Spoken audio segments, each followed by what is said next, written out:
Grand Rising, beautiful, intelligent, and courageous people.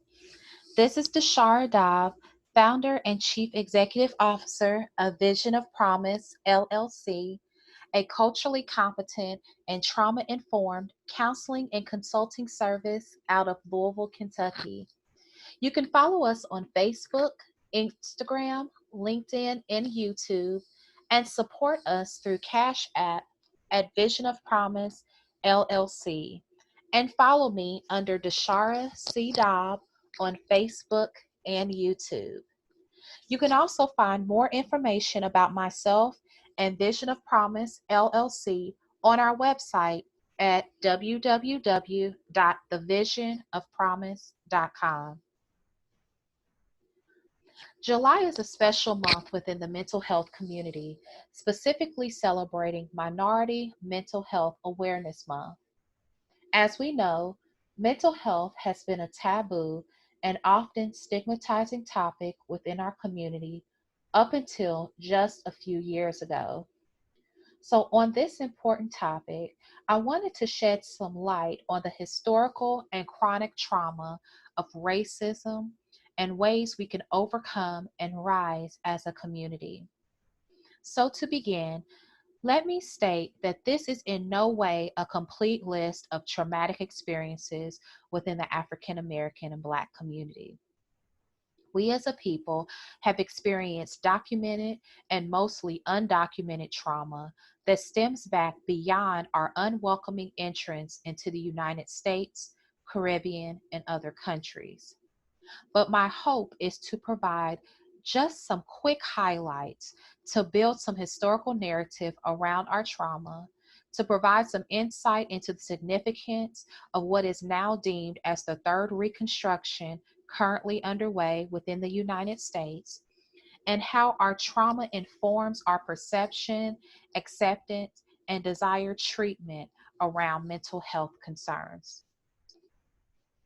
So, to begin, it is critically necessary to inform you that historical and chronic trauma was first documented or historically acknowledged between the 17th and 19th centuries, when the transatlantic slave trade forcibly took approximately 12.5 million Africans from their home continent at what we now know as the moment where African Americans and Blacks lost their sense of home and belonging.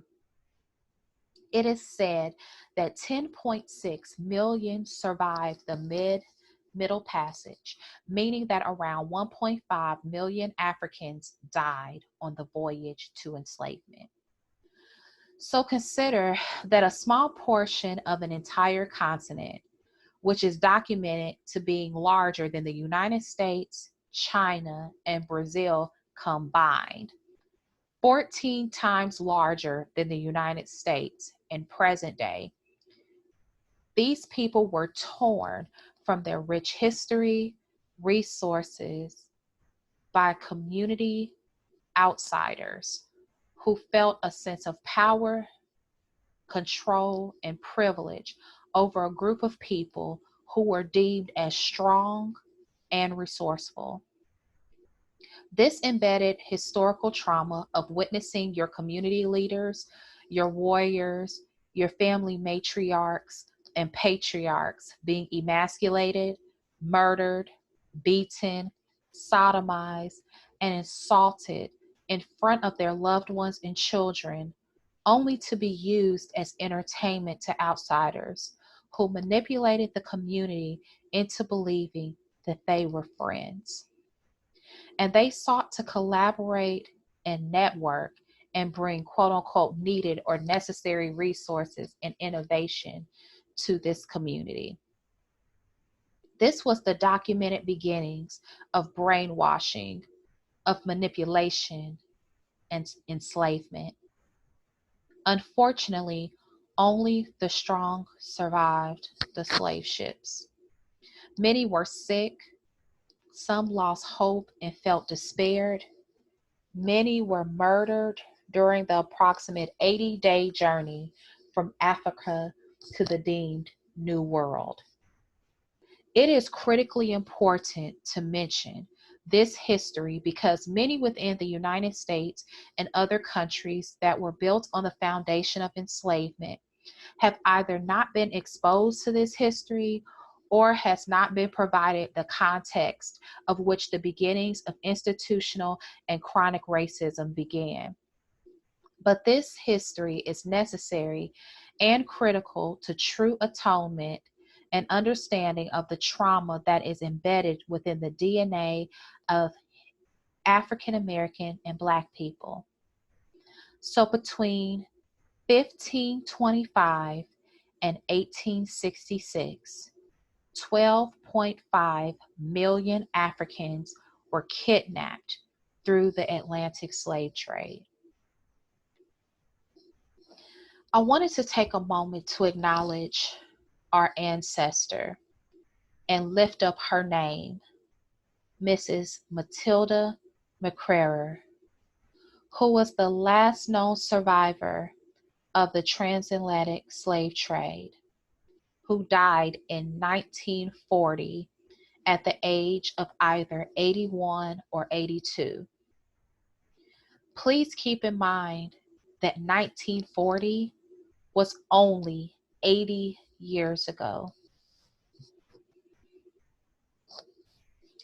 So, in an attempt to synthesize racial trauma, here's a graphic to provide some necessary context. According to historians, the significant starting point of slavery in America was 1619. This is the graphic on the right. Now, I want you to keep in mind that despite what is deemed as the beginnings of slavery within America, the kidnapping of Africans to begin the transatlantic slave trade began in 1525. This is only a year off from the graphic on your left. U.S. Congress outlawed African slave trading in 1808. The abolitionist movement to abolish slavery was from 1830 to the 1860s. The Emancipation Proclamation was signed on September 22nd, 1862, and the official Declaration of Freedom, quote unquote, was signed on January 1st, 1863. Now, as I'm giving these dates, I want you all to continue to keep looking at these graphs because what is documented as American slavery is off quite a bit. And what is deemed as the entire spectrum of racism in America is also not properly documented and fully credited. So please keep that in mind. However, slavery officially ended for all on June 19, 1865, with the ending of the war and a declaration from General Gordon Granger in Galveston, Texas. The 13th Amendment abolished slavery, and it was adopted on December 18, 1865, with subsequent quote-unquote equal protection under the 14th Amendment and quote-unquote the right to vote under the 15th Amendment. This leads to segregation that was historically concluded in 1954 with Brown versus Board of Education. However, the Civil Rights Act of 1964 officially ended segregation instituted by Jim Crow laws. Now, again, keep that in mind. On this graph, a scholarly graph, a researched graph, says segregation ended in 1954, but the Civil Rights Act 10 years later was instituted to, again, completely eradicate segregation. But segregation, again, did not end completely even after the Civil Rights Act of 1964. Since that time, continued discrimination against Black people occurred, including Black unemployment rates being twice as their white unemployment rate counterparts for approximately 60 years and counting. Mass incarceration with unprecedented numbers of Black and brown people. Slow increase of Black representation within all branches of government, within upper level and executive management within corporations, educational institutions, private and public sectors, and many others. Redlining, forced busing, educational and standardized testing achievement gaps, disproportionality within wages and accessibility to financial capital, to get equity within loans, to get property, etc. Disproportionate medical risk and maltreatment, documenting from the unapproved removal, testing, experimentation, and subsequent profiting from Black people, including but not limiting to the Tuskegee experiment from 1932 to 1972, the quote-unquote donor cells from Henrietta Lacks in 1951, Black maternal mortality with beginning studies in 2007 to present day disproportionate testing and treatment rates of COVID-19.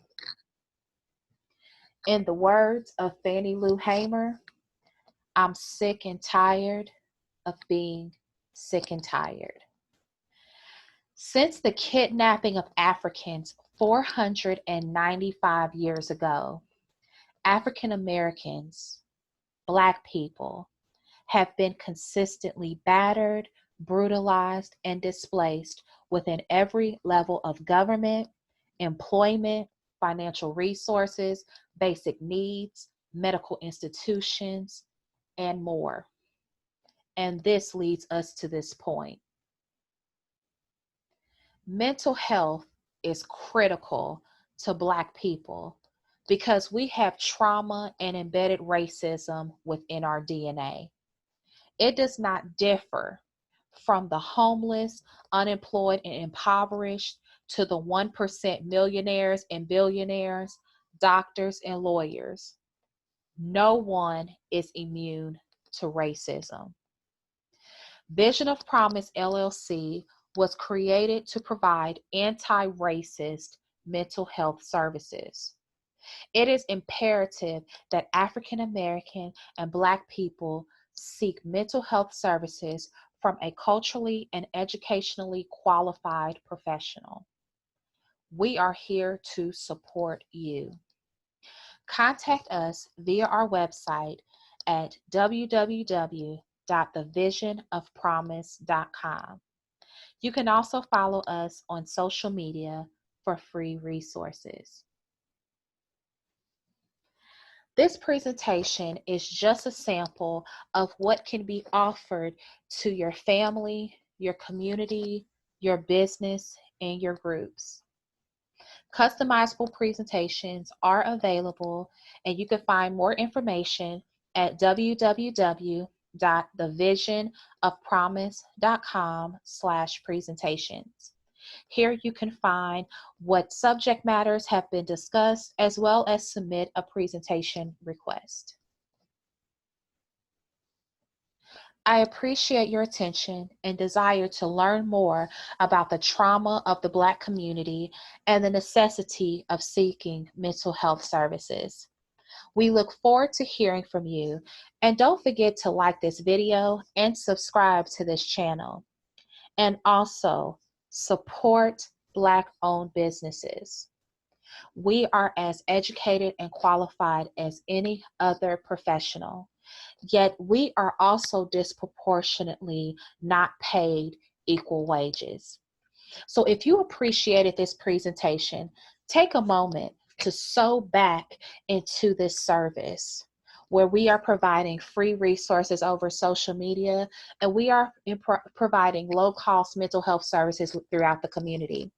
Our Cash App is $Vision of Promise LLC. You can make as small of a donation or as large as a donation as you are able, and we appreciate your commitment to this Black-owned mental health service. Before you conclude off this video, please don't forget to like this video, share this video with your community, and also subscribe to this channel for more content. Stay beautiful, stay courageous, and stay resilient. Peace, family.